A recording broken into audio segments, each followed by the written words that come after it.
தன்னை திருமணம் செய்து கொள்ளுமாறு பிரபல நடிகையை வற்புறுத்திய உச்ச நடிகர். அந்த உச்ச நட்சத்திரத்துடன் அமலா ஜோடியாக நடித்த 3வது படம். அந்த படத்தை தயாரித்தவர் பிரபல நடிகர் அல்லு அர்ஜுனின் அப்பாவான அல்லு அரவிந்த். அவர் தயாரித்த படத்தில்தான் உச்ச நட்சத்திரமும் அமலாவும் ஜோடியாக நடித்து கொண்டிருந்தார்கள். அந்த உச்ச நட்சத்திரம் அமலாவிடம் சொல்லியிருக்கிறார், நான் என் ஒய்ஃபை டிவோர்ஸ் பண்ணிவிட்டு உன்னை கல்யாணம் பண்ணிக்கிறேன், உன்னை நான் அஃபிஷியலாக கல்யாணம் பண்ணிக்கிறேன் என்று சொல்லியிருக்கிறார். ஆனாலும் அமலாவுக்கு அதில் உடன்பாடு இல்லை. அதற்கு முக்கிய காரணம், ஆனால் அந்த ஹீரோவுக்கு அப்போதே 36 வயது ஆகியிருந்தது. கிட்டத்தட்ட 20 வயது வித்தியாசம் இருந்தது அந்த நடிகருக்கும் அமலாவுக்கும். அதுவும் தவிர இவருக்கு ஏற்கனவே தெலுங்கில் நாகார்ஜுனாவுடன் ஒரு சாஃப்ட் கார்னர் இருந்தது. அது காதல்னு அப்போது சொல்ல முடியாது. பட் நாகார்ஜுனாவுக்கும் அமலாவுக்கும் ஒரு 2 பேருக்கும் ஒருத்தர் மேலே ஒருத்தருக்கு ஒரு சாஃப்ட் கார்னர் இருந்தது. எனவே இந்த உச்ச நட்சத்திரத்தின் காதலை அமலாவால் ஏற்றுக்கொள்ளவும் முடியவில்லை. அதே சமயம் அவரை உறுதியாக மறுத்து நான் உங்களை கல்யாணம் பண்ணிக்க முடியாது அப்படின்னு சொல்லிட்டு இங்கே கோலிவுட்டில் அமலாவால் காலம் தள்ளவும் முடியாத ஒரு சூழ்நிலை. ஏன்னா அந்த உச்ச நட்சத்திரத்தின் செல்வாக்கு அப்படிப்பட்டது. அமலா யார்கிட்டயோ சொல்லி பார்த்துருக்காரு, இதை அவர் மனசை மாற்றுங்க, என்னால் அவர் கல்யாணம் பண்ணிக்க முடியாது அப்படின்னு சொல்லியிருக்காரு. யாருமே அவர்கிட்ட அந்த ஹீரோ கிட்ட போய் சொல்கிறதுக்கு பயந்துக்கிட்டாங்க. அந்த படத்தின் தெலுங்கு வெர்ஷனில் நடித்தவர் சிரஞ்சீவி. அந்த படத்தை தான் தமிழில் ரீமேக் பண்ணிகிட்டு இருந்தார் அல்லு அரவிந்த். ஸோ சிரஞ்சீவியும் அல்லு அரவிந்தும் சேர்ந்து தான் அமலா கிட்ட சொல்லியிருக்காங்க, நீ நாகார்ஜுனாவை கல்யாணம் பண்ணிக்கிட்டினா தான் ஹைதராபாத்தில் செட்டில் ஆகிடலாம். கோலிவுட்டில் அந்த நடிகரை பகைச்சிக்கிட்டு உனக்கு சப்போர்ட் பண்ணக்கூடியவங்க யாருமே இருக்க மாட்டாங்க. நாகார்ஜுனா டோலிவுட் அப்படிங்கிறதுனால நீ அவரை கல்யாணம் பண்ணிக்கிட்டு செட்டில் ஆகிட்டினாக்கா உனக்கு எந்த பிரச்சனையும் இருக்காது. அவர் நாகேஸ்வர ராவ், அக்னி நாகேஸ்வர ராவ், அவருடைய மகன் நாகார்ஜுனா. அக்னி நாகேஸ்வர ராவ் அங்கே ஆந்திராவில் ரொம்பவும் செல்வாக்கு பெற்றிருந்தவர்.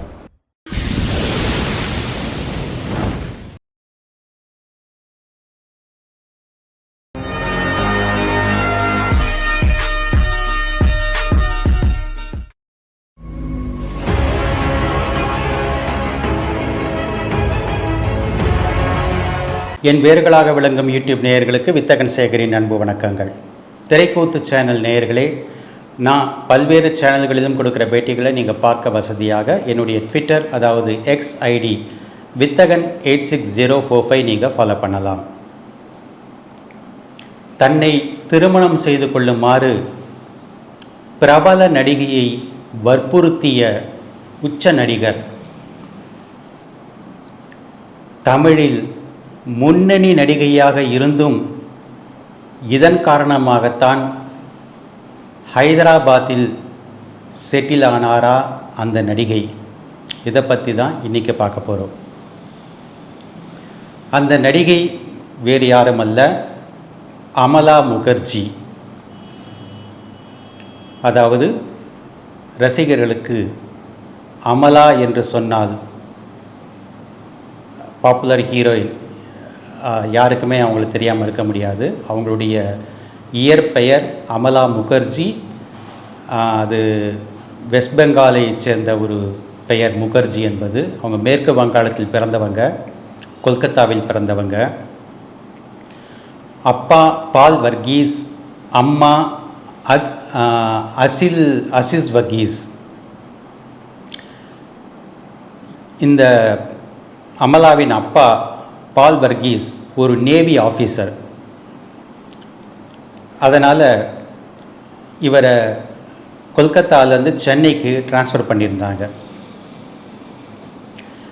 அப்பா அப்பா பால் வர்கீஸ் இந்தியர், அம்மா ஒரு ஐரிஷ் நாட்டைச் சேர்ந்த பெண்மணி. அமலா சிறு பெண்ணாக இருக்கும்போது அப்பா பிரிந்து சென்று விட்டார், குடும்பத்தை பிரிந்து சென்று விட்டார்.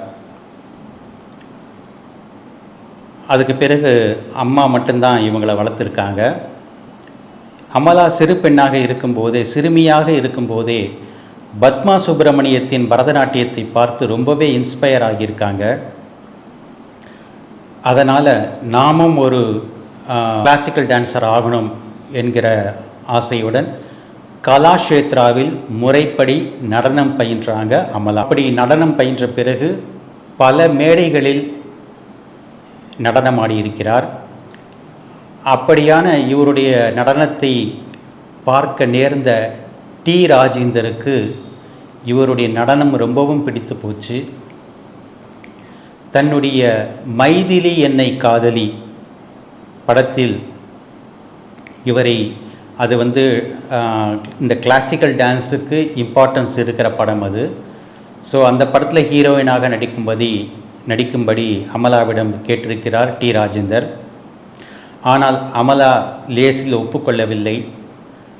தனக்கு சினிமாவில் நடிப்பதில் விருப்பமில்லை என்று சொல்லியிருக்கிறார்.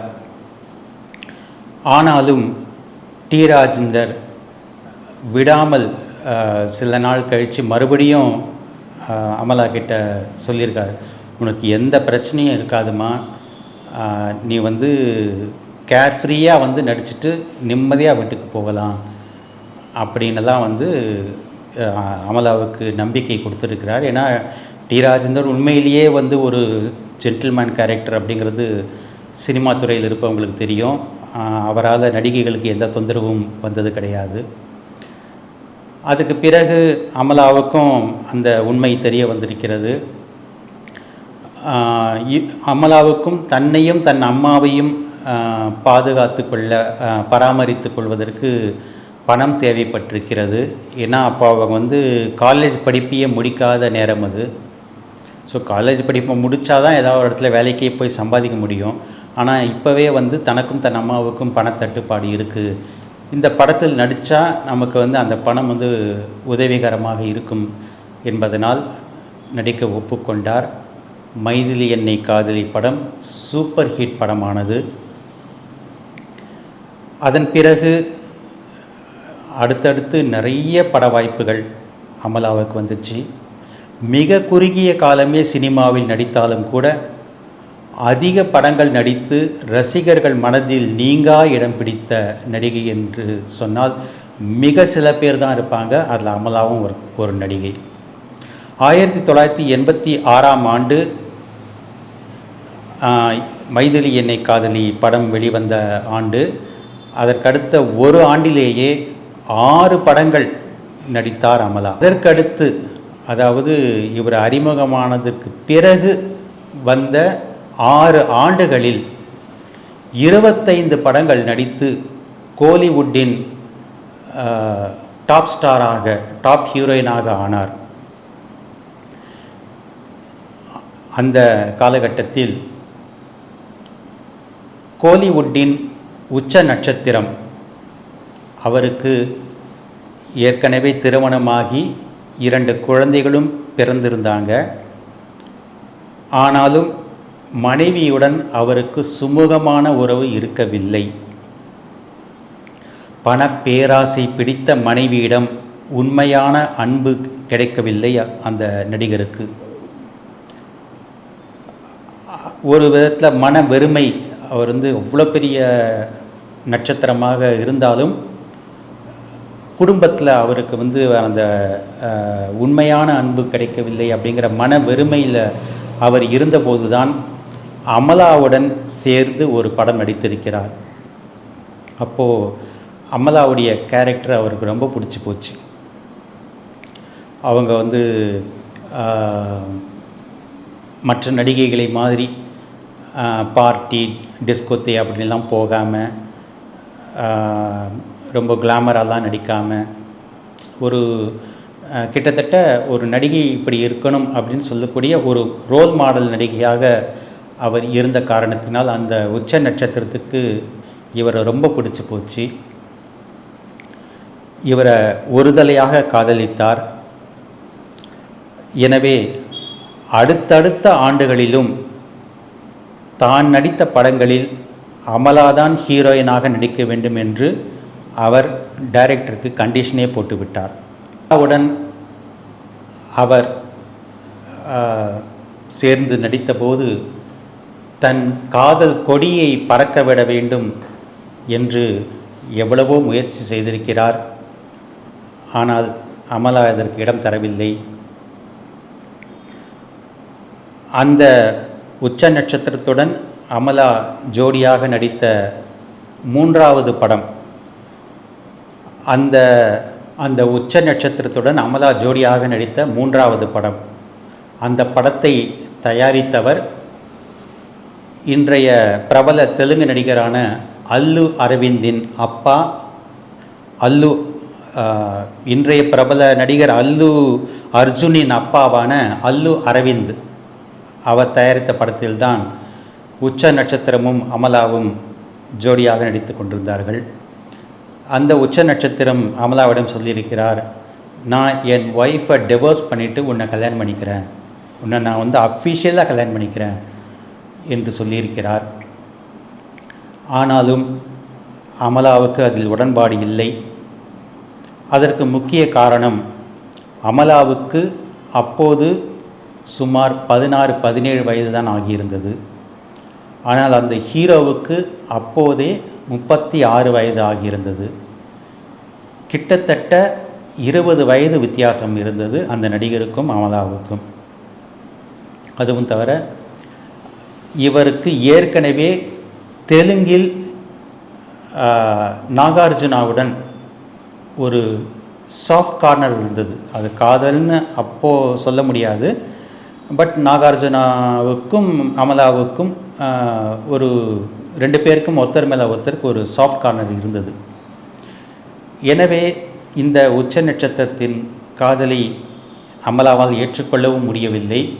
அதே சமயம் அவரை உறுதியாக மறுத்து நான் உங்களை கல்யாணம் பண்ணிக்க முடியாது அப்படின்னு சொல்லிட்டு இங்கே கோலிவுட்டில் அமலாவால் காலம் தள்ளவும் முடியாத ஒரு சூழ்நிலை. ஏன்னா அந்த உச்ச நட்சத்திரத்தின் செல்வாக்கு அப்படிப்பட்டது. அமலா யார்கிட்டயோ சொல்லி பார்த்துருக்காரு, இதை அவர் மனசை மாற்றுங்க, என்னால் அவர் கல்யாணம் பண்ணிக்க முடியாது அப்படின்னு சொல்லியிருக்காரு. யாருமே அவர்கிட்ட அந்த ஹீரோக்கிட்ட போய் சொல்கிறதுக்கு பயந்துக்கிட்டாங்க. நாங்கள் எப்படி போய் சொல்கிறது, அவரை எங்களால் பகச்சிக்க முடியாதுன்னு சொல்லி மறுத்துட்டாங்க. அப்போ தான் அந்த படத்தின் தயாரிப்பாளரான அல்லு அரவிந்த் கிட்ட அமலா சொல்லியிருக்காங்க. அல்லு அரவிந்த் சொல்லியிருக்காரு, உனக்கு நாகார்ஜுனா மேலே ஒரு லவ் இருக்கா இல்லையா அப்படின்னு கேட்டிருக்காரு. அமலா சொல்லியிருக்காங்க, எனக்கு அவரை பிடிக்கும், அதை லவ்னு சொல்ல முடியாது, ஏன்னா அவர் ஆல்ரெடி அவருக்கு கல்யாணம் ஆகி குழந்தை இருக்குது அப்படின்னு சொல்லியிருக்காங்க. அப்போது அல்லு அரவிந்த் சொல்லியிருக்காரு. அல்லு அரவிந்த் மட்டும் இல்லை, சிரஞ்சீவி அந்த படத்தின் தெலுங்கு வெர்ஷனில் நடித்தவர் சிரஞ்சீவி. அந்த படத்தை தான் தமிழில் ரீமேக் பண்ணிகிட்டு இருந்தார் அல்லு அரவிந்த். ஸோ சிரஞ்சீவியும் அல்லு அரவிந்தும் சேர்ந்து தான் அமலா கிட்ட சொல்லியிருக்காங்க, நீ நாகார்ஜுனாவை கல்யாணம் பண்ணிக்கிட்டினா தான் ஹைதராபாத்தில் செட்டில் ஆகிடலாம், கோலிவுட்டில் அந்த நடிகரை பகச்சிக்கிட்டு உனக்கு சப்போர்ட் பண்ணக்கூடியவங்க யாருமே இருக்க மாட்டாங்க. நாகார்ஜுனா டோலிவுட் அப்படிங்கிறதுனால நீ அவரை கல்யாணம் பண்ணிக்கிட்டு செட்டில் ஆகிட்டினாக்கா உனக்கு எந்த பிரச்சனையும் இருக்காது. அவர் நாகேஸ்வர ராவ், அக்னி நாகேஸ்வர ராவ், அவருடைய மகன் நாகார்ஜுனா. அக்னி நாகேஸ்வர ராவ் அங்கே ஆந்திராவில் ரொம்பவும் செல்வாக்கு பெற்றிருந்தவர். அதனால் நீ அவர் பையன் நாகார்ஜுனாவை கல்யாணம் பண்ணிக்கிட்டேன்னா தான் இந்த பிரச்சனையிலேருந்து உன்னால் தப்ப முடியும் அப்படின்னு அட்வைஸ் பண்ணியிருக்கிறாங்க. இதையடுத்து நாகார்ஜுனா கிட்ட அமலா பேசியிருக்காங்க. இதற்கு அடுத்த வருஷமே 1990ஆம் வருஷம் தன் மனைவி லக்ஷ்மியை விவாகரத்து செய்து விட்டார் நாகார்ஜுனா. அந்த லக்ஷ்மி டகுபதி அவங்களும் பெரிய இடத்து பெண் தான். தெலுங்கில் ஒரு பெரிய தயாரிப்பாளர், சினிமா தயாரிப்பாளரின் மகள்தான் லக்ஷ்மி டகுபதி. லக்ஷ்மி டகுபதியின் சகோதரன் தான் இன்றைக்கி பிரபல ஹீரோவாக இருக்கிற, தெலுங்கு ஹீரோவாக இருக்கிற வெங்கடேஷ். ஆனால் அமலா மேலே இருந்த விருப்பத்தின் காரணமாக, மேலும் அமலாவுக்கு இந்த மாதிரியான பிரச்சனை இருக்குது, அவங்களுக்கு உதவி பண்ணணும் அப்படிங்கிற காரணத்தினாலும் தன் மனைவி லக்ஷ்மி டகுபதியை 90ஆம் ஆண்டு விவாகரத்து செய்துவிட்ட நாகார்ஜுனா 1992ஆம் ஆண்டில் அமலாவை முறைப்படி திருமணம் செய்து கொண்டார். 1994ஆம் ஆண்டு இந்த தம்பதிக்கு, அமலா நாகார்ஜுனா தம்பதிக்கு அகில் அக்கினேனி என்கிற மகன் பிறந்திருக்கிறார். அகில் அக்கினேனியும் தெலுங்கு படங்களில் நடித்து வருகிறார். அகிலுக்கு சில ஆண்டுகளுக்கு முன்னால், அதாவது அமலாவின் மகன் அகிலுக்கு சில ஆண்டுகளுக்கு முன்னால் ஸ்ரேயா பூவால் என்கிற பெண்ணுடன் திருமண நிச்சயதார்த்தம் வரை நடந்தது. ஆனால் என்ன காரணத்தினாலோ அந்த திருமணம் அப்படியே நின்று விட்டது, கேன்சல் ஆகிடுது. நாகார்ஜுனா விவாகரத்து செய்த மனைவி லக்ஷ்மி டகுபதி சென்னையில் புகழ்பெற்ற நிறுவனமான சுந்தரம் மோட்டார்ஸ் நிறுவனத்தில் அதிகாரியாக பணியாற்றிய சரத் விஜயராகவன் என்பவரை திருமணம் செய்து கொண்டார். அதாவது இரண்டாவதாக திருமணம் செய்து கொண்டார். அந்த லக்ஷ்மி டகுபதி சரத் விஜயராகவன்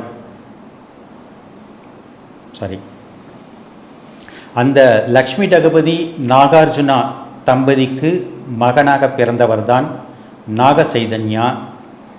அவர் தன் இளமை பருவத்தில் அம்மாவுடன் தான் வளர்ந்திருக்கிறார். ஆனால் நாக சைதன்யாவுக்கு தான் ஒரு பெரிய ஹீரோவாக வர வேண்டும் என்கிற ஆசை. அந்த ஆசைக்கு தன் அம்மாவினால் உதவ முடியாது, ஆனால் தன் அப்பா நினைத்தால் உதவ முடியும். ஏன்னா அப்பா தெலுங்கு இண்டஸ்ட்ரியில் ஒரு பெரிய ஐகான். எனவே ஒரு இளமை பருவத்தை, அதாவது ஒரு இளைஞன் என்கிற ஒரு பிராயத்தை கடக்கும் பொழுது தன் அப்பாவுடன் அம்மாவை விட்டு பிரிந்து அப்பாவுடன் செட்டில் ஆகிவிட்டார் நாக சைதன்யா. அதன் பிறகு அவரும் டோலிவுட்டின் பிரபல ஹீரோவாகிவிட்டார். நாக சைதன்யாவின் அம்மாவான லக்ஷ்மி விஜயராகவன், லக்ஷ்மி சரத் விஜயராகவன் இப்போது அமெரிக்காவில் செட்டில் ஆகிவிட்டார். எனக்கு யார் மீதும் பகைமையோ தனிப்பட்ட காழ்ப்புணர்ச்சியோ கிடையாது. நான் பேசி வருகிற வீடியோக்கள் 2 நோக்கங்களுக்கானவை. எந்த நடிகனையும் தலைவனாகவோ தேவனாகவோ வழிபாடு செய்யாதீர்கள் என்பதை உணர்த்துவதற்காகவும், இரண்டாவது பெண்களுக்கு தேவையான விழிப்புணர்வை கொடுப்பதற்காகவும் தான் நான் என் வீடியோக்களை பேசி வருகிறேன். மீண்டும் உண்மை சம்பவங்களுடன் சந்திக்கிறேன் நண்பர்களே. நன்றி, வணக்கம்.